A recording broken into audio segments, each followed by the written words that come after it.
Hi guys, Felicia White here, and today I'm continuing my series on the book The Power by Rhonda Byrne, and we are on part 26. So this is about the power and relationships. Giving love is the law that applies to everything in your life, and giving love is the law of relationships. The force of love doesn't care whether you know someone or not, whether a person is a friend or foe, a loved one or a complete stranger. The force of love doesn't care if you're encountering a work colleague, boss, parent, child, student, or a person serving you in a store. With every single person you come into contact with, you are either giving love or you're not. And what you give is what you will receive. And please excuse the noise of the boats going by here at the lake, but it's just a beautiful day, so I had to come and shoot a video here in our beautiful lake community.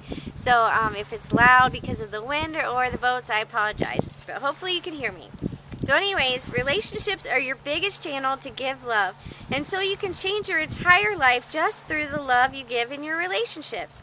At the same time though, relationships can be your biggest downfall because they are often your biggest excuse for not giving love. What you give to others, you give to yourself. The most enlightened beings throughout history told us to love others.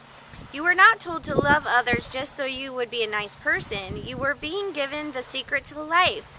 You were being given the law of attraction. When you love others, you will have an amazing life. When you love others, you will receive the life you deserve.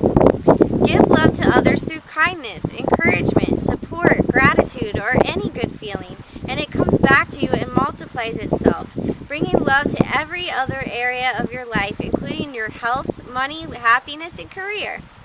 Give negativity to others through criticism, anger, impatience, or any bad feeling, and you will receive that negativity back, guaranteed. And as the negativity comes back, it multiplies itself, attracting more negativity, which affects the rest of your life. It's not about the other person. You can tell in your relationships right now what you've been giving. If a current relationship is great, it means you're giving more love and gratitude than negativity. If a current relationship is difficult or challenging, it means you are inadvertently giving more negativity than love. Some people think a relationship is either good or bad because of the other person, but life doesn't happen that way. You can't say to the force of love, I will give love only when the other person gives it to me.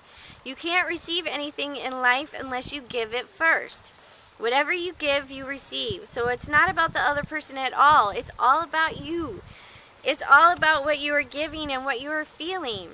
You can change any relationship right now by looking for the things you love, appreciate, and are grateful for in that person. When you make a deliberate effort to look for the things you love more than you notice negative things, a miracle will take place. It will appear to you as though something incredible has happened to the other person, but it's the force of love that is incredible because it dissolves negativity, including negativity in relationships. All you have to do is harness the force of love by looking for the things you love in the person, and everything will change in that relationship. I know of hundreds of relationships that have been restored through the power of love, but one particular story of a woman who used love's power to restore her crumbling marriage stands out from others. Because this woman had lost all love for her husband. In fact, she couldn't bear to be near him. Her husband complained every day. He was sick all the time. He was depressed and angry and verbally abusive to her and their 4 children. When the woman learned about the power of giving love, she decided right away to feel happier despite the problems in her marriage. Immediately, the atmosphere in their home became lighter, and the woman's relationship with her children got better. Then she went through her photo albums looking at the photos of her husband when they first married. She took some of the photos and put them on her desk to look at them every day, and by her doing this, something amazing happened. She felt the love she had first felt for her husband, and as she felt the love return, her feelings of love began to increase dramatically inside her.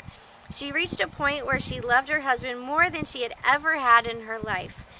Her love became so great that her husband's depression and anger disappeared, and his health began to return. This woman went from wanting to be as far away as possible from her husband to a marriage where they want to be with each other as much as possible. So then it goes on. Now here is the tricky bit with giving love. in relationships, and it's the one thing that has prevented many from receiving the life they deserve.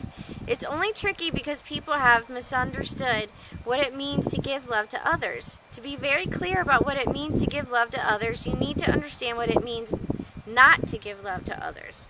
Trying to change another person is not giving love.